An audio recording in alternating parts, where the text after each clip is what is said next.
Bismillahirrahmanirrahim. Assalamualaikum warahmatullahi wabarakatuh. Alhamdulillah wa syukurillah wa la hawla wa la quwata illa billah. Qul kuntum tuhibbunallah fattabi'ukumullah wa yaghfir lakum dzunubakum wallahu ghafurur rahim. Bapak Ibu semua yang dirahmati Allah, tiada kata yang pantas kita aturkan saat ini kecuali rasa syukur kehadirat Allah Subhanahu wa taala yang telah memberi kita begitu banyak kenikmatan, terutama nikmat iman, Islam, nikmat waktu, niat, semangat, hingga nikmat sehat, sehingga kita bisa jamaah sholat maghrib dilanjutkan dengan kajian ini. InsyaAllah semua dalam keadaan sehat walafiat semua, ya, amin. Bapak yang dirahmati Allah, tema kita malam hari ini tentang yang lagi viral ini ya, lagi tren, lagi booming, ngomong masalah kaitan dengan sound horeg gitu ya.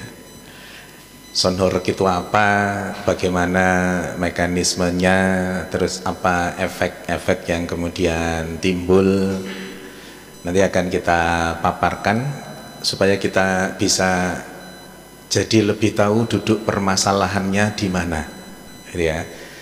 Karena begitu keluar fatwa haram dari proses Bastul Masail yang ada di PJNU Kabupaten Pasuruan, yang kemudian memutuskan bahwa sound horeg itu haram, maka terus kemudian banyak hal yang terkait dengan counter dari keputusan itu. Berarti nanti kalau sound horegnya haram, lah nanti kalau kiainya ngadakan kajian tabligh akbar berarti tidak boleh pakai sound, kan itu juga menggelegar soundnya ya. Prinsipnya konterannya itu lebih kepada tidak esensi terkait dengan sound horegnya, tapi kemudian ya seperti biasanya kalau ada tanda kutip dari konteks itu ada kemaksiatan yang kemudian memang dicegah, itu prosesnya balasnya akan tidak pada kontennya tetapi pada hal lain ya. Terus macam-macam, nanti kan ini juga untuk hiburan masyarakat. Berapa banyak yang kemudian pekerja di perusahaan atau institusi yang ngurusi sound horeg itu nanti makan apa dan seterusnya ya. Nah tentu ini akan kita coba dudukkan permasalahannya, dan lebih dari itu semua adalah hal yang terkait dengan kesehatan. Karena ternyata telaah terkait dengan sound horeg ini dalam konteks medis sangat jelek. Dalam benak panjenengan semua mungkin hanya telinga saja yang kena, enggak hanya telinga saja, telinga kena, jantung kena, nanti konsentrasi kena, nanti bisa menurunkan kecerdasan seseorang dalam konteks itu saja. Belum nanti konteks ekonomi dan seterusnya. Ini kita coba bahas gitu ya. Nah, Bapak yang dirahmati Allah, ketika kita akan membahas hal yang terkait dengan kedokteran, dengan tataran medis, itu kita harus tahu dulu. Karena kita akan bicara kaitan dengan sound horeg, tentu kita harus tahu definisinya sound horeg itu apa, ya, gitu ya. Sound horeg itu sound atau suara yang dikeluarkan dalam konteks apapun suara itu yang dihasilkan dalam sebuah acara yang kemudian menghasilkan suara yang tinggi. Jadi suaranya itu desibelnya tinggi, terus kemudian menimbulkan kerusakan, dan yang paling dominan itu dentuman bassnya. Kalau panjenengan mendengar suara yang treble, jadi kalau suara itu kan ada, musik itu kan ada bass, ada treble gitu ya. Kalau keras treble-nya, treble itu yang nah itu treble-nya. Kalau keras treble-nya itu tidak terlalu masalah bagi jantung. Sekeras apapun, kalau treble-nya itu besar tapi bassnya tidak besar, itu enggak terlalu masalah dalam konteks jantung. Tapi ini sudah suaranya keras, desibelnya keras, kemudian dentuman bassnya menggelegar, itu yang kemudian berpotensi untuk menimbulkan gangguan jantung. Kita sendiri aja kalau dengar yang cemprengnya aja enggak masalah, tapi ketika duk duk duk duk duk duk itu suara detak bassnya itu yang bermasalah buat jantung.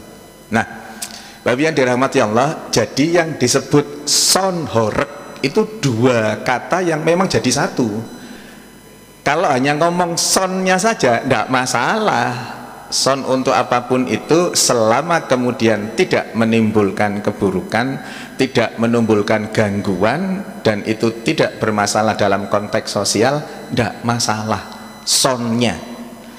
Nah, yang butuh dipahami adalah ini tuh yang diharamkan sound horeg. Jadi dua kata yang kemudian itu menampilkan sebuah peristiwa yang definisinya saya sebut tadi itu, pertunjukan atau apapun itu yang menimbulkan suara dengan daya suara yang tinggi, keras, dan kemudian dentuman bassnya menggelegar yang menimbulkan berbagai macam permasalahan, bisa kesehatan, bisa mental, bisa sosial. Kalau panjenengan kemudian nanti bisa melihat berita-beritanya, ketika sound horeg itu disewa melewati sebuah kampung gitu ya, terus gapuronya itu menghalangi sound horeg itu, yang belok sound horegnya apa gapuronya dirobohkan?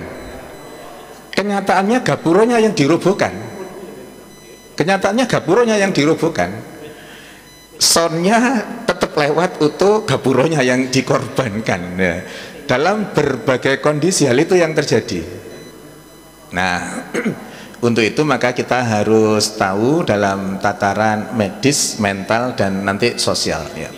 Nah, secara fisikly yang kemudian berefek, efek yang timbul dari sound horeg itu adalah telinga kita. Telinga kita, Bapak Ibu yang dirahmati Allah, itu ada bagian telinga luar, telinga tengah, telinga dalam. Gampangannya gitu ya. Terus bagian di telinga dalam itu ada yang namanya gendang telinga.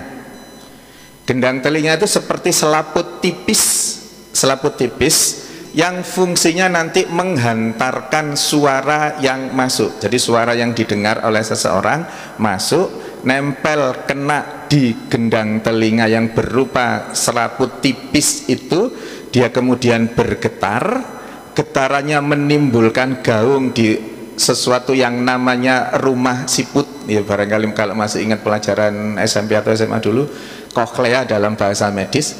Rumah siput itu kemudian suaranya menggaung dan seterusnya dikirim ke otak untuk dipersepsikan oleh otak, dan otak punya memori sel, punya memori yang kemudian ketika tanpa melihat orangnya, dengan suaranya tahu seperti itu, oh ini suaranya Dr. Catur, oh ini suaranya Ustadz Yunan, oh ini suaranya Ustadz Najih gitu misalkan ya. Itu otomatis tahu karena otak kita punya memori terkait dengan suara itu. Prosesnya seperti itu. Jadi masuk, kemudian kena getaran itu, membran atau selaput tipis yang namanya gendang telinga itu menggaung, dikirimkan ke otak. Sebenarnya seperti itu.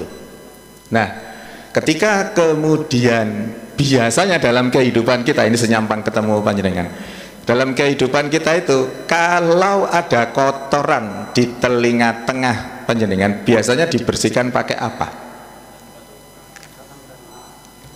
Biasanya cotton bud kan? Cotton bud itu kalau dibersihkan nanti kotorannya malah masuk.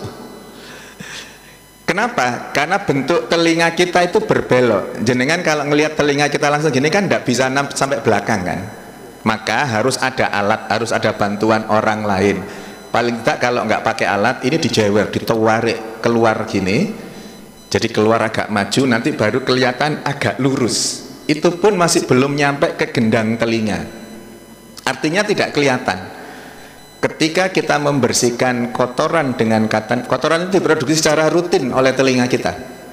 Jadi kalau kemudian kita bersihkan pakai cotton bud, ada yang nempel di cotton bud kotorannya untuk kemudian kita bersihkan, ada yang keterombol masuk ke dalam. Dan nanti kalau terus tambah masuk, tambah dalam, tambah banyak, ya akhirnya kotoran tadi, kan ini telinga luar, telinga tengah, telinga dalam, membran tadi itu, kotorannya masuk, nempel di gendang telinga itu. Ketika tidak ada kotoran, gendang telinga tadi kan bergetar fungsinya. Jadi suara masuk, geter, terjadi proses yang saya sampaikan. Nah, kalau kemudian ada kotoran nempel di membran itu, kira-kira getarannya sempurna enggak? Akhirnya kan ada gangguan kan getarannya itu. Maka terjadilah proses penurunan fungsi pendengaran karena getarannya tidak kemudian menyebabkan rumah siputnya menggaung dan seterusnya nyampe ke otak itu. Secara sederhana seperti itu. Maka kemudian ketika ada gangguan di membran ini akan menyebabkan dia tidak bergetar dengan sempurna sehingga suara yang didengar tidak utuh, akhirnya butuh keras suaranya untuk dikuatkan itu supaya bisa terdengar kalau ada kotoran. Maka cara yang terbaik untuk membersihkan kotoran dengan cara apa? Telinga luar dan telinga tengah bagian luar yang kelihatan bisa dengan cotton bud, tapi telinga tengah bagian dalam dan bagian dalam telinga itu tidak bisa. Bisanya dengan cairan. Jadi ada dua cara membersihkannya. Yang pertama dengan cairan perhidrol namanya. Nanti jenengan ke apotek ada dan tidak mahal. 150 cc itu ya 5 ribuan mungkin. 150 cc itu dipakai setahun tidak habis itu. Jadi perhidrol H2O2 ya. Itu nanti jenengan teteskan, misalkan di telinga kanan ya kita miring ke kiri, telinganya ditetesi sampai penuh, jadi sampai ketutup, jadi nanti sampai cairannya kelihatan di permukaan. Apa yang terjadi kalau telinga kita kotor? Cairan itu akan seperti berbusa, muruh ya dalam bahasa Jawa, itu nanti akan seperti berbusa. Itu cairannya membersihkan kotoran yang ada di dalam itu. Nah, nanti terus kemudian sampai bersih sekitar 5-10 menit, jenengan miring tadi sudah lepaskan, dibuang. Nanti akan banyak kotoran yang terikutkan dengan cairan itu. 2 kali, nanti gitu lagi dengan posisi sama, tetesi lagi, penuh lagi, terus biarkan bekerja, nanti kemudian dibersihkan seperti itu. Ya cukup 1 bulan 2 kali cukup membersihkan itu. Atau ya datang ke dokter, ke klinik, ke dokter atau ke spesialis THT untuk dibersihkan. Jadi nanti ada alatnya dimasukkan, dikorek dan seterusnya itu. Cara yang paling sederhana memang sebenarnya pakai cairan itu dan tidak beresiko apapun sehingga tetap telinga kita menjadi bersih. Nah, prosesnya seperti tadi ya. Suara masuk, menggetarkan gendang telinga, masuk ke rumah siput, terus kemudian nyampe ke otak, dipersepsikan sebagai suara. Apa yang terjadi ketika seseorang mendengarkan sound horeg itu? Suara maksimal yang bisa diterima oleh telinga kita itu besarannya 85 desibel. Jadi satuan untuk kekerasan suara itu desibel. Itu 85 desibel. Lah dok, kan kita nggak punya alat ukur untuk mengukur 85 desibel itu gimana? Sekeras apa? Gampangannya saya ngomong seperti ini, itu kira-kira 40 sampai 50 desibel. Saya ngomong seperti ini itu kira-kira 40 sampai 50 desibel. Kalau kemudian teriak, jadi teriak ya, taruhlah guru-guru SD itu manggili siswa-siswanya untuk murid-muridnya untuk ngumpul gitu, ayo semua kumpul di sini gitu ya, misalkan teriak seperti itu. Nah itu sekitar 60 sampai 70 desibel yang teriak itu. Kalau kemudian teriaknya di telinga kita ya itu 80 desibel itu segitu. Jadi kalau teriak langsung gini itu 80 desibel itu segitu. Telinga kita hanya mampu di 85 desibel itu. Maka kalau panjenengan yang punya HP, misalkan pakai earset atau earphone atau headset gitu ya, ketika volumenya dinaikkan terus, itu nanti otomatis HP-nya akan ada peringatan, berhenti, jangan dinaikkan lagi karena nanti akan terjadi gangguan pendengaran, nanti telinganya, gendang telinganya akan bermasalah. Itu ketika kita mendengarkan pakai HP pasti akan ada peringatannya. Nah, itu gambarannya sound horeg itu gambaran sound yang bisa diterima telinga kita itu 85 desibel. Lalu berapa banyak desibelnya sound horeg itu? Sound horeg itu 135 sampai 140 desibel. Jangan dibayangkan, alah selisih 50 loh, 85 ke 135. 50 desibel itu sangat tinggi, sangat keras. Jadi selisihnya memang cuma 50, tapi gambaran 135 sampai 40 desibel itu seperti apa? Itu sama dengan jenengan berada di sebelahnya jet yang akan terbang. Jadi 135 desibel itu sama dengan suara jet. Bukan pesawat komersil ya. Kalau pesawat komersil itu kekuatan desibelnya itu sekitar 100-110. Itu ketika jalan, maka dia butuh lahan yang cukup panjang untuk kemudian bisa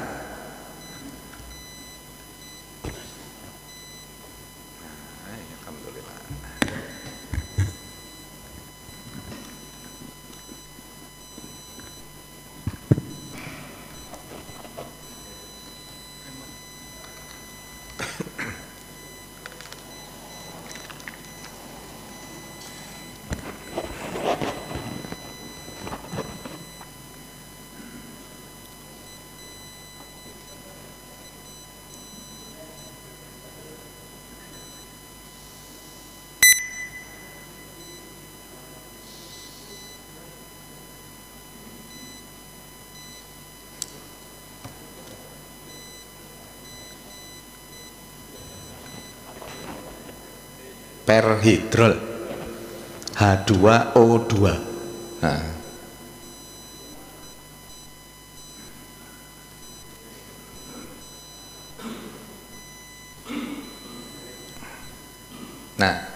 itu ya.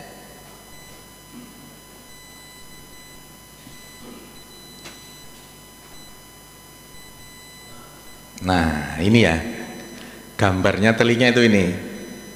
Jadi ini ada telinga luar, telinga tengah, telinga dalam. Nah ini Bapak Ibu, perhid.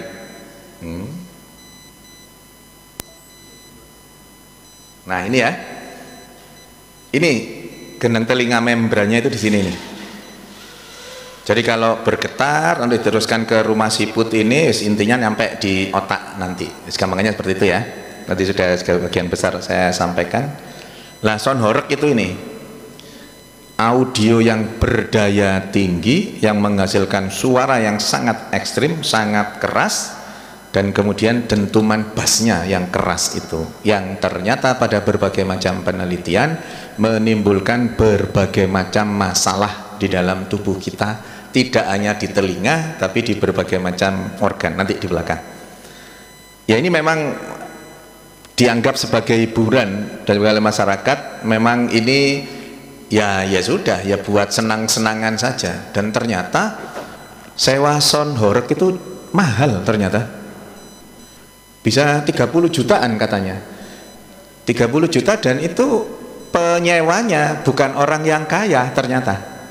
Ya ini data yang ada ya, ternyata bukan orang yang kaya, jadi mereka urunan atau bahkan hutang untuk hanya memuaskan nafsu supaya bisa mendengarkan sound horeg dengan berbagai macam pertunjukannya itu.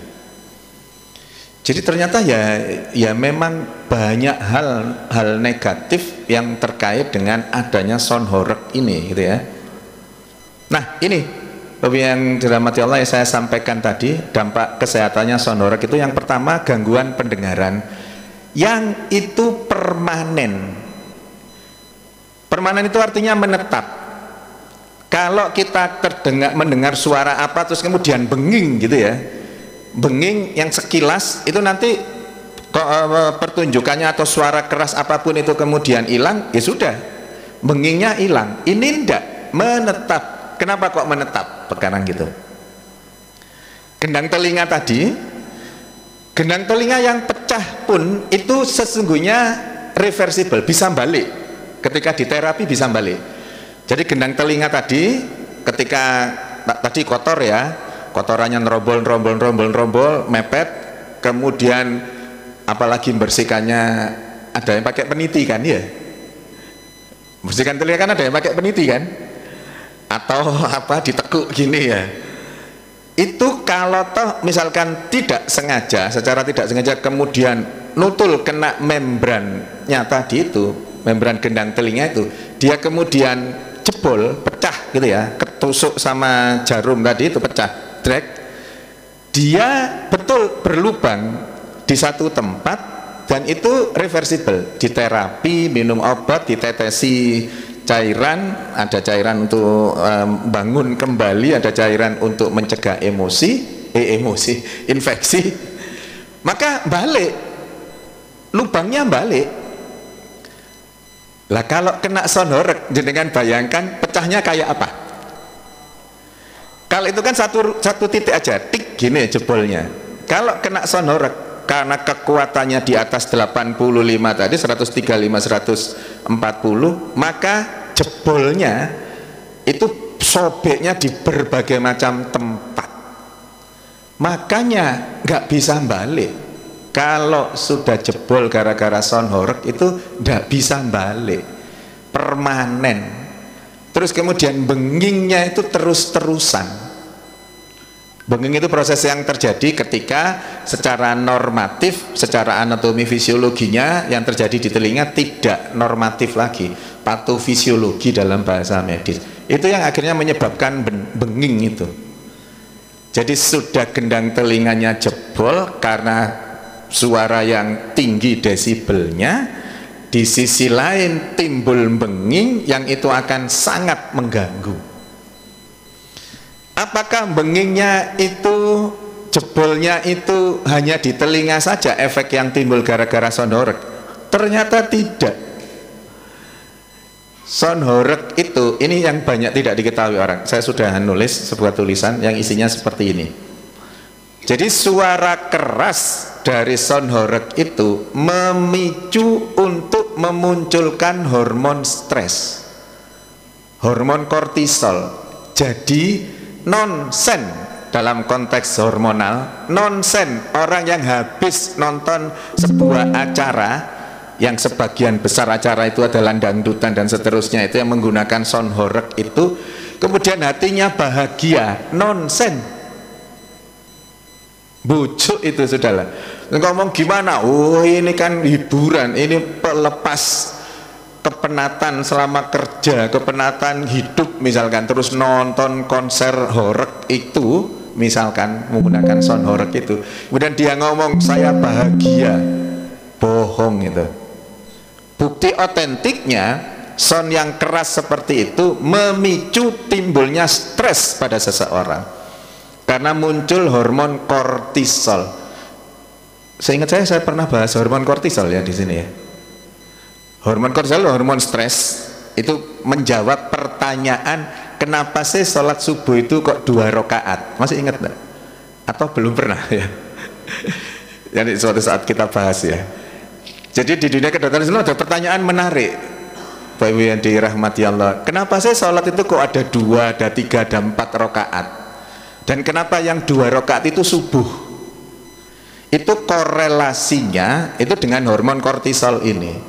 Hormon stres kita itu, hormon kortisol itu diproduksi secara alami oleh tubuh kita itu secara sinusoid. Sinusoid itu naik tinggi, puncaknya turun, nanti titik terendah naik lagi, terus seperti itu. Lah puncaknya hormon kortisol itu antara jam 2 sampai jam 5. Jadi seseorang itu antara jam 2 sampai jam 5 itu pada kondisi yang stres, sangat tidak nyaman. Makanya ketika panjenengan kan tetap bangun kan antara jam 2 sampai jam 5, bangun ke kamar mandi, balik lagi tarik selimut lagi, ya kan? Karena memang gak nyaman. Dan ketika hormon kortisol itu menuju ke puncaknya, prosesnya itu menuju ke puncak, kemudian kita bangun sholat tahajud, maka hormon yang mestinya menuju ke 100, karena kita bangun kemudian kita sholat, hormon itu tidak pernah nyampe 100. Jadi ketika kita bangun dia nyampe 25, sudah 25 sudah turun dia. Besok gitu lagi, bangun tidak sampai puncak, 25 turun lagi. Terus seperti itu dalam tataran psikologi. Kalau sesuatu dilakukan rutin selama 21 hari, maka itu nanti akan menjadi kebiasaan. Maka ketika kemudian tidak pernah 100, 25 turun, 25 turun, 25 turun, apa yang kemudian terjadi? Seseorang yang menjalankan ritual seperti itu, sholat tahajud, sholat subuh, maka hormon kortisolnya tidak pernah tinggi. Karena hormon kortisolnya tidak pernah tinggi, maka dia tidak pernah mengalami stres. Sederhananya seperti itu. Dan penelitian itu dilakukan oleh Ustadz Soleh, yang kemudian menggunakan area penelitiannya anak-anak SMA Lukmanul Hakim itu, yang meneliti korelasi antara kadar hormon kortisol dengan tingkat stres seseorang. Bukti otentiknya, mereka yang rutin sholat tahajud, hormon kortisolnya rendah, maka dia bebas dari stres. Nah, karena sumpeknya seseorang di era jam 2 sampai jam 5 itu, maka sholat subuh kita itu 2 rakaat, karena memang berat. Subuh 2 rakaat aja ada yang jam 5:4 kok, apalagi subuh 4 rakaat gitu ya. Allah sangat paham dengan tubuh kita itu. Itu salah satu yang mendasari hal-hal kaitan dengan hormon kortisol ini. Dan hormon kortisol itu ritmik tadi itu. Itu juga menjawab kenapa sholat kita yang 5 waktu itu kok enggak 24 bagi 5 saja gitu. Kan satu hari 24 jam, 24 bagi 5 lah wis sih. Jadi tiap 4,5 jam kita sholat, 4,5 jam sholat, 4,5 jam sholat, 4,5 jam sholat gitu kan. Tapi kan tidak. Di Indonesia yang tropis ini ternyata asar, maghrib, isya berdekatan, isya, subuh, zuhur berjauhan. Itu ada maknanya. Dalam konteks hormon kortisol itu, dalam konteks kehormonan itu ada maknanya. Nah, penjelasan lebih detailnya di pertemuan berikutnya gitu ya. Karena kita bahas ini ya. Bahas. Nah, hormon kortisol yang mestinya muncul tadi itu, ritmik sinusoid tadi itu, kalau kemudian seseorang nonton pertunjukan yang menimbulkan telinga tidak nyaman dan memunculkan hormon kortisol, hormonnya semrawut, terus gampangannya gitu. Hormon kortisol jadi semrawut siklusnya, maka akan terjadi gangguan tidur. Sudah stres, gangguan tidur. Konser yang menggunakan sound horeg itu biasanya pagi, siang, sore, malam. Biasanya kapan? Malam. Ya. Ya, tapi kan baca di medsos atau ilmu pengetahuan yang lain kan bisa ketahuan gitu ya. Malam, maka kecenderungannya pasti akan banyak mengganggu dan seterusnya itu. Kemudian itu tadi yang saya sebut suara bassnya tadi itu menimbulkan resiko penyakit jantung dan hipertensinya meningkat. Nah, jangan yang hipertensi ngelihat sound horeg, nah langsung tensinya naik, gitu. Misalkan ada tim medis yang di situ gitu nonton terus jenengan tensi, dijamin pasti naik tekanan darahnya. Ya, terus kemudian terjadi penurunan konsentrasi dan kemudian nanti pasti prestasi belajar anak-anak itu pasti akan turun. Di samping gangguan tidur tadi, memang itu mengurangi tingkat konsentrasi seseorang, bahkan beberapa penelitian menyebutkan itu tingkat kecerdasannya pun turun. Bukti otentiknya adalah selama 1-2 tahun terakhir ini di RSUD Bangil Kabupaten Pasuruan dan RSUD Sudarsono Kota Pasuruan, angka kunjungan di poli spesialis THT naik dengan pesat. Artinya mereka yang sakit telinga itu naik drastis. Ketika kemudian di anamnesa ditanya, kenapa, kapan jenengan ngalami keluhan ini? Mantun ningali konser damel son horeg niku. Bukti otentiknya, datanya ada, nggak bisa dibantah. Dan kemudian segala hal terkait dengan resiko medisnya adalah yang kami coba paparkan malam hari ini. Maka kemudian muncullah fatwa haram itu. Sekali lagi, fatwa haramnya itu untuk son horeg, bukan sonnya. Sederhananya gini, ketika son horeg itu disetel di tengah hutan, gitu ya, disetel di tengah hutan, nggak ada yang dengarkan, itu haram nggak? Ya nggak masalah. Permasalahannya adalah ketika kemudian itu mengganggu dan kemudian menghancurkan. Wala tulqu biaidikum ila tahlukat. Janganlah kau masukkan dirimu ke dalam kebinasaan. Mendengarkan son horeg itu menjadi bagian dari menuju ke kebinasaan itu. Dalam konteks ini kebinasaan terkait dengan saluran pendengaran, dan kemudian ternyata ada korelasinya dengan kardiovaskuler, jantung dan pembuluh darah kita. Maka merusak. Karena itulah diputuskan bahwa son horeg itu yang kemudian dengan berbagai alasan yang ada menjadi sebuah keharaman. MUI kemudian menindaklanjuti itu dengan ada di belakang nanti keputusannya MUI itu nomor 1 tahun 2025 menjelaskan secara detail, termasuk menjelaskan son itu ketika dipakai kajian, dipakai salawatan, dipakai tabligh akbar yang tidak melebihi ambang 85 desibel itu ya boleh-boleh saja.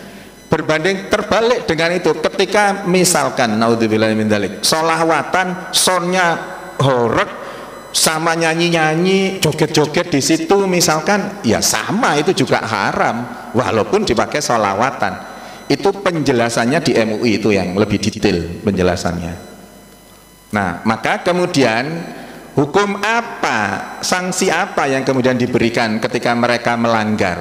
Nah, ketika kami membuat ini, itu jadi saya buat yang awal ketika son horeg itu rame, itu saya sudah buat presentasi ini, itu masih belum ada keputusan MUI, belum ada, masih ada. Keputusan MUI itu baru muncul tanggal 12 Juli kemarin.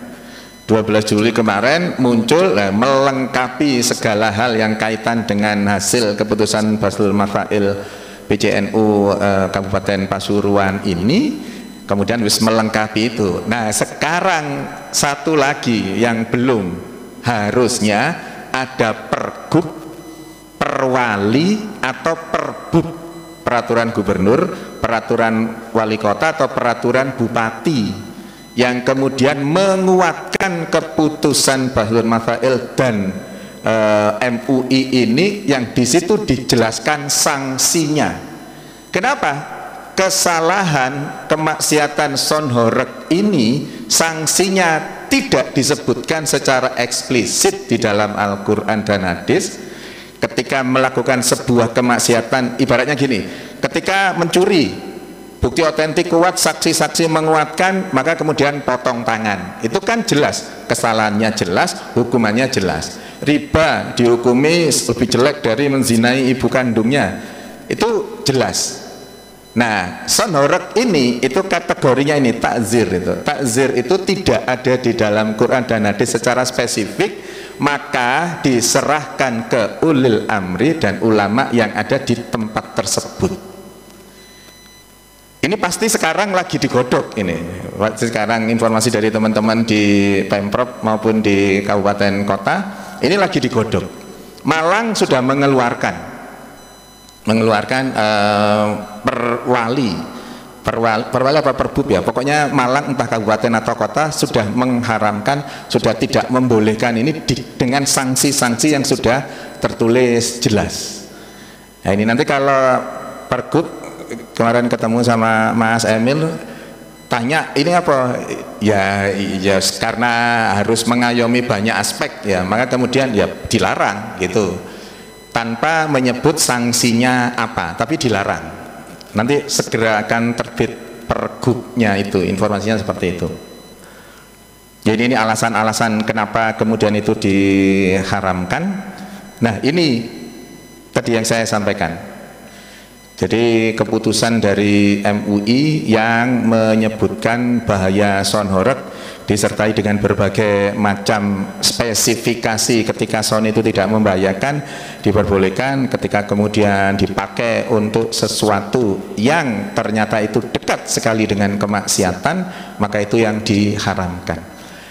Dalam kacamata panjenengan semua, ketika pertunjukan yang menggunakan sound horeg yang notabene itu hampir semuanya itu konser kaitan dengan dangdut misalkan, apakah selama ini ada yang syar'i? Maksudnya konser dangdut tapi kemudian dipisah penontonnya, yang wanita di sebelah kiri, yang laki-laki sebelah kanan gitu, ada enggak? Konser dangdut gitu terus dipisah syar'i gitu ya. Waktu penyanyinya apa gerak-gerak gitu, yang di laki-laki layarnya dinaikkan, seret, nggak boleh lihat gitu, ada nggak gitu? Konser syar'i gitu ya. Pasti nggak ada, dan pasti akan banyak kemaksiatan di sana. Pasti sudah. Maka kemudian itu yang menjadi dasar kenapa dikeluarkan fatwa haram itu. Selain dalam tataran medis, tataran kesehatan, sederhananya Bapak Ibu yang dirahmati Allah, ada satu jalan supaya kita terselamatkan dari konteks apapun kaitan dengan ketika ada perbedaan, ketika ada perbedaan telaah fikih pada sebuah peristiwa, itu paling enak itu hubungkan dengan kesehatan, itu paling enak sudah.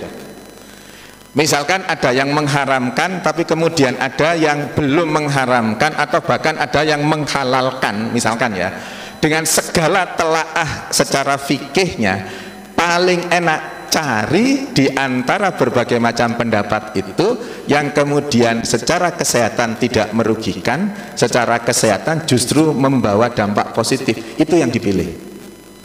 Karena ketidakmampuan kita untuk menelaah berbagai macam aspek itu. Misal merokok misalkan, jadi kan masuk kategori sepakat yang merokok haram atau enggak? Ya. Ada yang mengharamkan rokok, ada yang kemudian tidak mengeluarkan apapun, ya sudah, habis itu pilihan biasa. Tapi ada juga yang memang halal rokok itu, nggak apa-apa ngerokok itu. Nah ketika ada perbedaan pendapat seperti ini, tanpa harus mempertentangkan keduanya, saya jenengan yang tidak paham dengan masalah itu, milih saja mana sih yang merugikan kesehatan, mana sih yang kemudian menguntungkan kesehatan. Oh ternyata merokok itu efeknya sangat banyak di tubuh kita, kaitan dengan asapnya, bagaimana hubungan sosialnya, baju-baju kita yang kemudian jadi bau rokok, dan seterusnya dan seterusnya. Ya sudah, ambil yang sepakat dengan hal itu. Gak usah jeru-jeru mikiri engkau lek rokok diharamkan, pabrik rokok itu tutup, karyawannya 7.000 itu diapakan? Itu urusannya pabrik dan urusannya Kemenaker itu. Urusan kita barangkali pada konteks itu ketika ada perbedaan, ya sudah itu aja. Ngurusi mana yang sehat, mana yang menyebabkan dampak buruk buat kesehatan kita, gitu ya. Itu cara yang paling sederhana untuk kemudian kita tidak berpolemik kepada perbedaan pendapat. Ini ya, baru tanggal 12 Juli kemarin ditandatangani. jadi masih hangat. Nah prinsipnya ini, prinsipnya sound horeg itu ternyata juga bukan sekedar hiburan, tapi ancaman yang nyata bagi kesehatan dan hubungan sosial. Betapa banyak yang kemudian, jadi sound horeg itu targetnya memang supaya horeg gitu ya, namanya sound horeg. Ya targetnya memang supaya horeg. Jadi kalau soundnya belum menghoregkan itu ya belum berhasil sound itu. Makanya kacanya harus bergetar, jantungnya harus nerata, duduk jadi gitu itu. Maka pasti nanti akan ada dampak sosialnya. Ketika orang itu merasa terganggu dengan sound yang keras-kerasan itu, ya pasti terus kemudian akan memunculkan dampak hubungan yang renggang. Iku sopo sih sing ngadakno sound horeg itu? Ya nanti terus nggak disapa, putus silaturahim dan seterusnya. Dampaknya nggak sesederhana hanya di telinga saja, gitu ya. Sisi medis efeknya permanen dan sistemik. Sistemik itu seluruh tubuh, ya. Kemudian pasti melanggar prinsip syariah tentang menjaga hak orang lain, gitu ya. Dan selalu ada kemaksiatan di sana. Maka tentu kita tidak cukup hanya berhenti di mengharamkannya saja. Lah alternatif solusinya apa? Maka alternatif solusinya ya ini yang kemudian lagi digodok, dan ada ketuanya kan, asosiasi SON itu ada ketuanya, itu sudah mau untuk kemudian membicarakan di internal asosiasi SON horeg itu untuk lebih memahami konteks yang ini tadi, sehingga kemudian nanti suaranya jangan terlalu keras, tetap soundnya disewa tapi tidak dalam konteks yang melebihi 85 desibel itu, tidak 135 atau 140. Maka ketika sama-sama memahami itu ya sudah, masyarakatnya insya Allah nggak akan jadi korban. Kemudian kalau ada dan tidak bisa menghindari ya menggunakan pelindung telinga, ya ditutup. Kalau nggak memungkinkan ya sudah keluar saja dari area situ. Jadi kalau di kampungnya ada ya sudah keluar saja. Ini pekan depan saya diminta ke Pasuruan jadi untuk nganuin ini gitu ya. Jadi ketika saya nulis itu terus kemudian ada yang kontak di Pasuruan dan Lawang yang meminta untuk ayo dok diberi edukasi, diberi penjelasan kaitan dengan dampak sound horeg, tanpa kemudian membahas kaitan dengan fatwa itu. Sound horeg itu loh jelek buat kesehatan, sound horeg itu loh jelek terutama buat telinga kita, dan kemudian pasti harus ada regulasi yang jelas termasuk juga sanksinya. Maka ini sekarang lagi digodok, jadi nanti ketika pergub keluar, perwali keluar, ada sanksinya, selesai sudah. Kontroversi sound horeg ini ya sudah, ya harus nurut dengan apa yang sudah diputuskan bersama. Tentu sudah melalui beberapa sudut pandang yang itu semuanya sudah dikomparasikan menjadi satu, sehingga keluarlah fatwa itu. Fatwa MUI tadi banyak ayat-ayatnya, banyak ayat hadis sahihnya banyak, yang intinya ada kesimpulannya kalau sound dipakai dengan baik ya tidak masalah. Batasannya adalah tidak mengganggu telinga tadi itu 85 desibel itu. Ketika kita tidak punya cara untuk mengukur dengan alat, ya tadi itu teriak di telinga kita itu 85 desibel ya. Jadi itu Bapak yang dirahmati Allah yang bisa kami sampaikan terkait dengan sound horeg. Ternyata sesungguhnya tidak hanya pada gangguan pendengaran saja, tapi itu juga mempengaruhi keimanan kita, karena kemudian ketika kita menyalahi apa yang diputuskan oleh ulama itu menjadi bagian dari runtuhnya iman kita. Saya kira itu yang bisa saya sampaikan, semoga ada manfaatnya. Mohon maaf kalau ada sesuatu yang kurang berkenan. Mari kita tutup dengan hamdalah dan doa kafarul majelis bersama-sama. Alhamdulillahirabbil alamin, subhanakallahumma wa bihamdika asyhadu an la ilaha illa anta astaghfiruka wa atubu ilaik. Mohon maaf kalau ada sesuatu yang kurang berkenan. Nasrun minallah wa fathun qarib wa basyiril mu'minin. Wassalamualaikum warahmatullahi wabarakatuh.